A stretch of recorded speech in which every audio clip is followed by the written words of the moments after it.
मैं तुम्हारी ही प्रतीक्षा में हूं।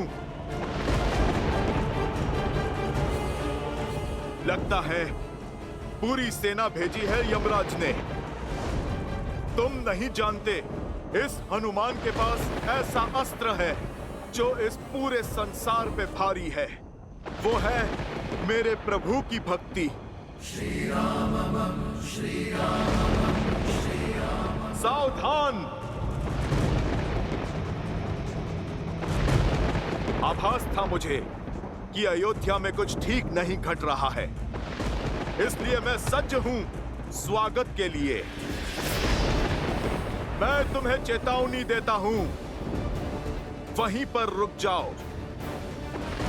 अयोध्या पे आया संकट कहीं ना कहीं मेरे प्रभु पर है, और यदि मेरे प्रभु पर कोई भी संकट आता है तो फिर तुम सब मेरे शत्रु हो।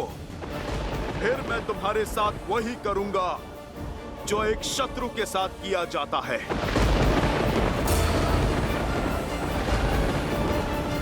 जय श्री राम। जय महावीर हनुमान, जय जय पवन पुत्र हनुमान। यमदेव, मैं आपसे आग्रह करता हूं, आप अपने दूतों को लौटा लीजिए, अन्यथा इस राम भक्त हनुमान का क्रोध साक्षात काल भी नहीं सह पाएगा। हम आपके बल से अनुभज्ञ नहीं हैं मारुति, परंतु हम अपने स्वामी के आदेश से भी बंधे हैं। यमराज ने हमें आपकी बात अनसुनी करने का आदेश दिया है। आपसे आग्रह है कि आप इस सृष्टि के चक्र और नियति की नीति में विघ्न मत डालिए। यदि आप अपने हट पर अड़े रहते हैं तो हम भी अपने आदेश का पालन करने को सज्ज हैं। तो फिर ठीक है, धर्म युद्ध का अनुभव है मुझे। तुम अपना धर्म निभाओ और मैं अपना। जय श्री राम। शंकर सुवन वीर हनुमंता, मदन कराल काल बुलगानक, राम सहाय सदा प्रतिपालक, भूत प्रेत पिशाच निशाचर, अग्नि कटाल काल मारी मर्दिन मारो, कोई संत राम की राम। अयोध्या पर संकट लाओगे, मेरे प्रभु श्री राम को विचलित करोगे इस हनुमान के रहते।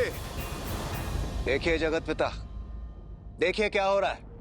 क्षमा करें किंतु ये सब कुछ आप ही के कारण हो रहा है।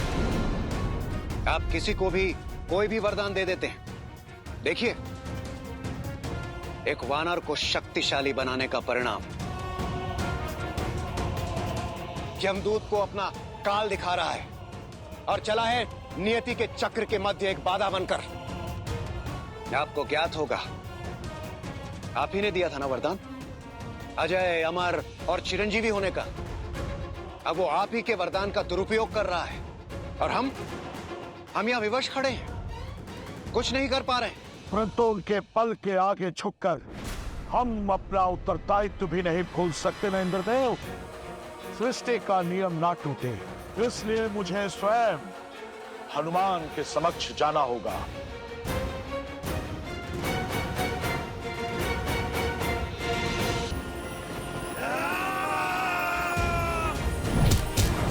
जय महावीर हनुमान।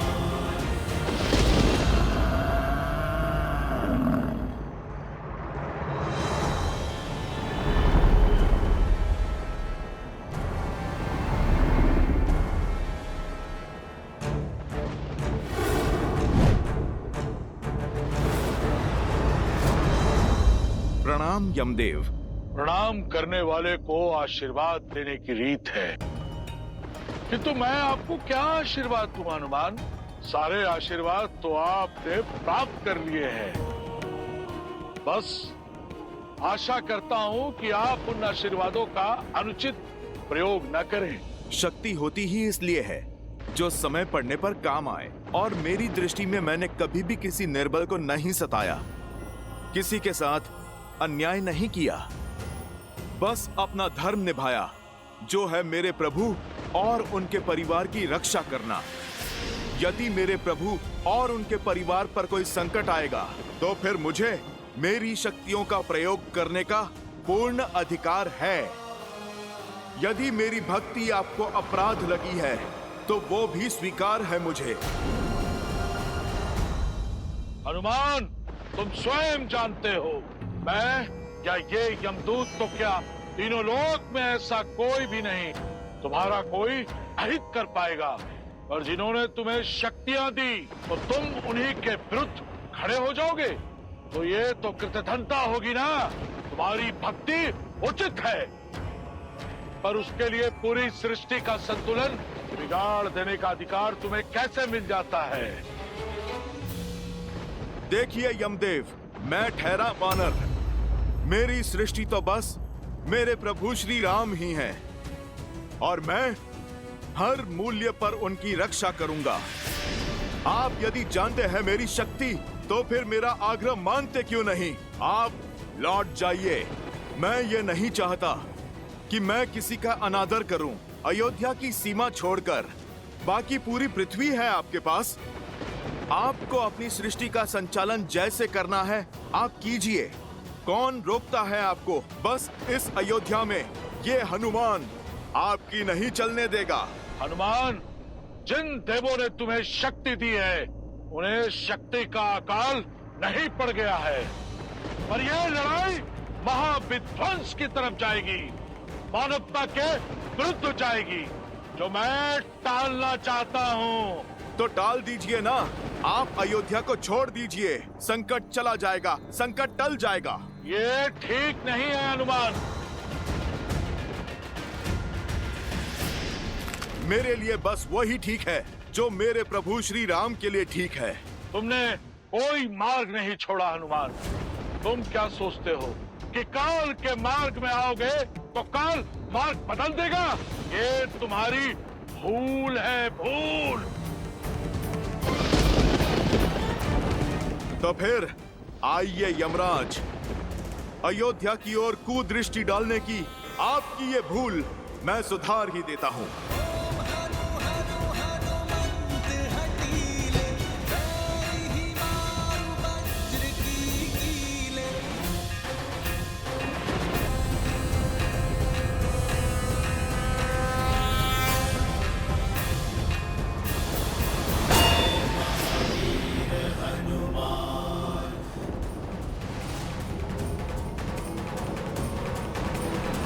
यमदेव, मेरे समक्ष प्रस्तुत हो तुरंत। ये मेरा ब्रह्मा का आदेश है। पहले यमदूत, फिर साक्षात यम का आगमन। अर्थात मेरा संदेह उचित था। इस पृथ्वी पर जो कुछ भी घटता दिख रहा है, उससे अलग ही कोई योजना बना रही है नियति, जिसके विषय में मेरे भोले भाले प्रभु को भान नहीं। पर इस हनुमान के रहते कोई भी अनिष्ट नहीं होगा। जय श्री राम।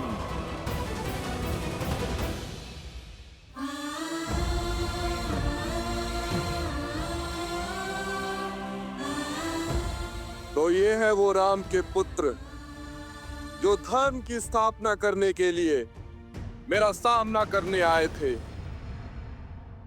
देखो असुर वीरों, राम के इन वंशजों को कुंभकर्ण के पुत्र के समक्ष घुटने टेक दिए। इन्होंने माटी में सिमट गए हैं।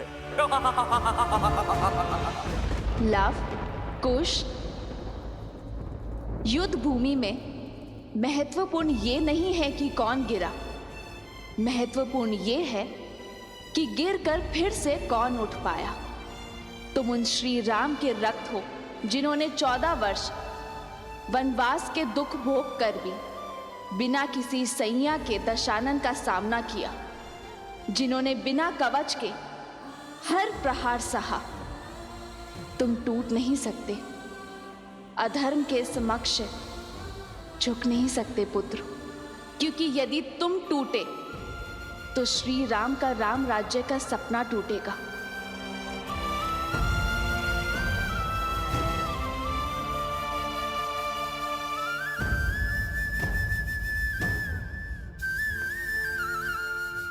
तुम झुके तो रघुकुल का सम्मान और तुम्हारी माता का अभिमान झुकेगा।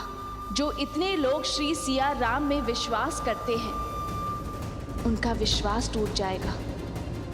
उठो पुत्रों। तुम दोनों केवल रघुवंश के अंश नहीं हो, धर्म के पथिक भी हो। और ये यात्रा केवल भ्रमण नहीं, ये अध्ययन है, संसार का भी और स्वयं का भी। क्योंकि जो स्वयं पर विजय पा लेता है उसे संसार कभी हरा नहीं सकता।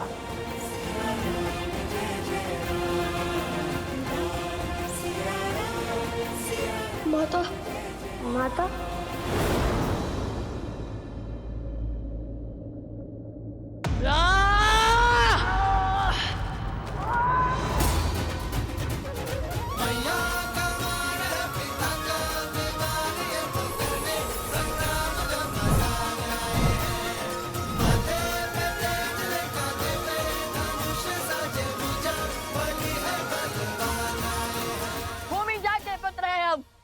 भूमि शायद नहीं हुए, अपनी माता का आशीष ले रहे थे हम। आओ तो मैं भूमि जाके पुत्रों की शक्ति दिखाए। अब ये युद्ध तुम्हारे अंत के साथ ही समाप्त होगा। पिता का मार्ग चुना तो अंत भी वैसा ही होगा।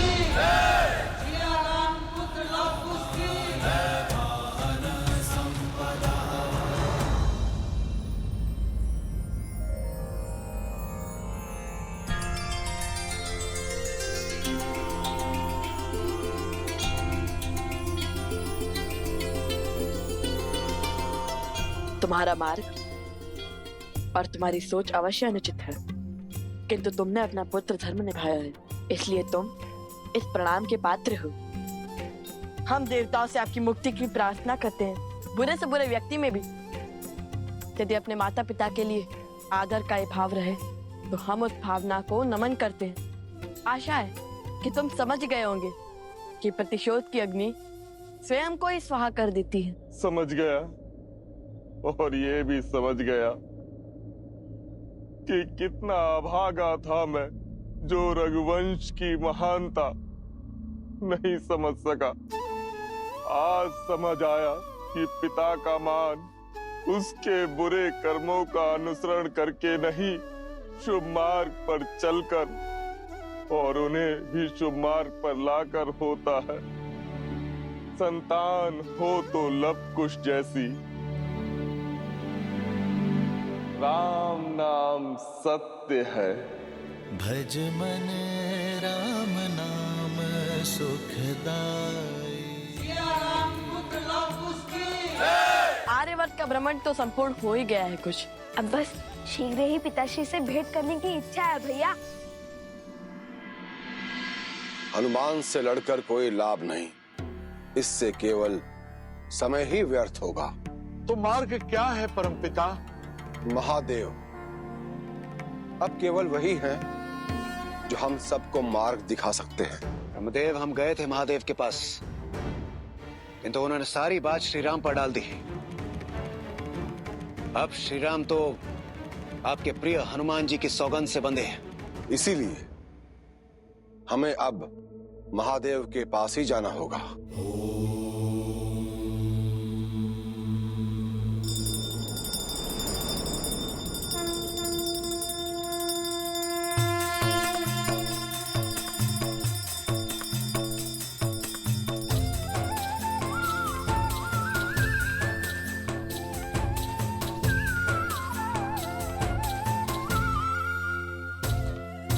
नमामि शंभुं पुरुषं पुराणं, नमामि सर्वज्ञं पारभावं, नमामि रुद्रं प्रभुं शयन्तं, नमामि शर्वं शिरसा नमामि।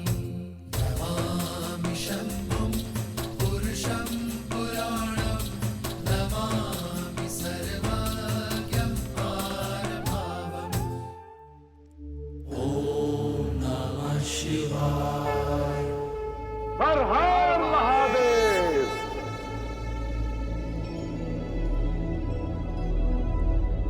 महादेव, अपने नाम को साकार करने का समय आ गया है प्रभु। हमारी विपदा को केवल आप ही हर सकते हैं। एक युग का परिवर्तन होने को है और हनुमान बाधा बनकर खड़े हैं। श्री राम की लीला के समाप्त होने का समय हो गया है, किंतु ऐसा हो नहीं रहा, क्योंकि हनुमान ऐसा होने नहीं दे रहे और वहां देवी लक्ष्मी प्रतीक्षा कर रही है नारायण और हनुमान के इस हट के अंत होने का। और हनुमान जी वो है कि अपनी हट से हटने को तैयार ही नहीं है। वो आप ही के अंश हैं। कृपा कर कोई मार्ग दिखाइए प्रभु, कोई मार्ग दिखाइए।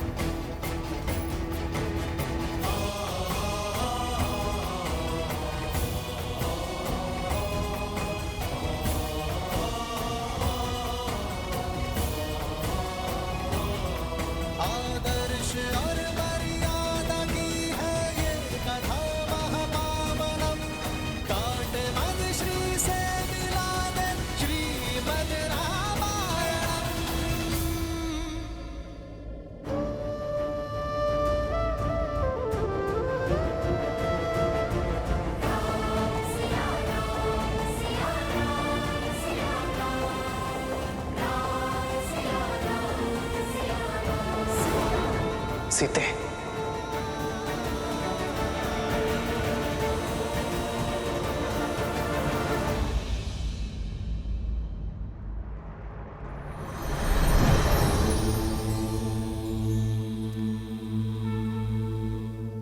प्रणाम आराध्य।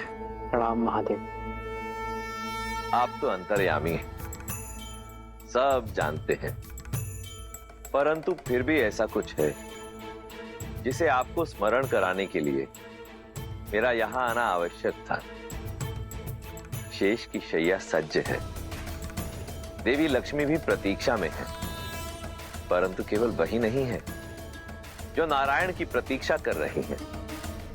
एक नया युग आंखें फैलाए आपकी प्रतीक्षा कर रहा है। कई नए वचन, कई सीख, कई नए कालक्रम नारायण की अगली लीला की प्रतीक्षा में है। हे नारायण, ये ब्रह्मांड आपकी अगली लीला देखने के लिए सज्ज है, परंतु ऐसा हो नहीं पा रहा। मैं जानता हूं आप स्वयं हनुमान की प्रतिज्ञा से बद्ध हैं, परंतु कोई ना कोई मार्ग तो ढूंढना ही होगा ना, जिससे हनुमान की प्रतिज्ञा भी ना टूटे और सृष्टि का चक्र भी ना रुके। ये तो सर्वविदित है कि बल, छल, बुद्धि, युक्ति और ज्ञान विज्ञान से हनुमान को हरा पाना असंभव है। हनुमान यदि हारेंगे तो अपने श्री राम से। मैं आपका संकेत समझ रहा हूं आराध्य। एक नई कहानी, एक नया युग, एक नया अवतार लेने का समय आ गया है, किंतु समस्या ये है कि इस बार बाधा कोई असुर या आसुरी शक्ति नहीं, बाधा एक भक्त है। बाधा कोई छल या पाप नहीं, एक भक्त का असीम प्रेम है। महादेव, इस संसार में युगों युगों तक जब भी एक सच्चे भक्त का नाम लिया जाएगा, तब सर्वप्रथम हनुमान का नाम लिया जाएगा। जिस जिसके मन में मेरा नाम बसेगा, मेरा हनुमान उसकी रक्षा करने के लिए सज्ज होगा। और जब जब राम का नाम लिया जाएगा, हनुमान का नाम स्वयं उसके साथ जुड़ जाएगा। राम नाम की 108 माला पूर्ण करने का पुण्य एक भक्त को केवल हनुमान का नाम लेके ही मिल जाएगा। किंतु समय आ गया है महादेव कि एक भक्त ये जाने कि भक्ति शरीर की नहीं, भाव की होती है। शरीर के मोह और बंधन से मुक्त होकर ही भक्ति का वास्तविक सोपान चढ़ा जाता है और वही उसका उचित मार्ग है। आप निश्चिंत हो जाइए महादेव, हनुमान की बाधा शीघ्र ही दूर हो जाएगी।